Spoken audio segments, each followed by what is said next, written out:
আপনারা শুনেছেন আমি স্টারলিংকের প্রতিষ্ঠাতা এবং বিশ্বের শীর্ষ ধনকুবের স্পেস এক্স ও টেসলার মালিক এলন মাস্কের সঙ্গে ফোনে আলাপ করে বাংলাদেশে স্টারলিংকের কার্যক্রম শুরু করার আহ্বান জানিয়েছি।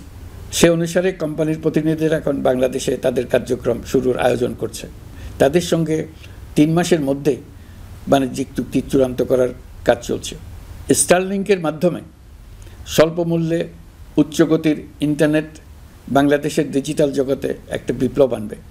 স্টারলিংক সেবা চালু হলে দেশের প্রতিটি গ্রাম, দ্বীপাঞ্চল, দুর্গম পাহাড়ি অঞ্চল অতি উচ্চগতির ইন্টারনেট সেবার আওতায় চলে আসবে। স্টারলিংক চালু হলে ভবিষ্যতে কোনো সরকার ইন্টারনেট সেবা বন্ধ করে মানুষকে আর তথ্যবন্দী করার কোনো সুযোগ পাবে না। বাংলাদেশের প্রতিটি অঞ্চলে বিশ্বমানের শিক্ষা, স্বাস্থ্যসেবা, অর্থনৈতিক ক্ষেত্রে সকল নাগরিকের অংশগ্রহণ নিশ্চিত করা যাবে।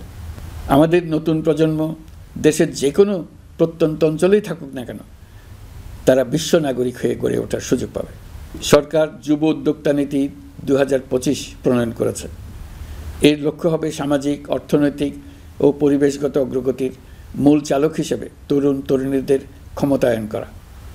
এই নীতি টেকসই উন্নয়ন লক্ষ্যমাত্রা অর্জনের উপায় হিসেবে সফল উদ্যোক্তা তৈরিতে সহায়ক হবে। সামাজিক ও অর্থনৈতিক ক্ষেত্রে তরুণ উদ্যোক্তাদের অবদানকে স্বীকৃতি দেওয়া হবে।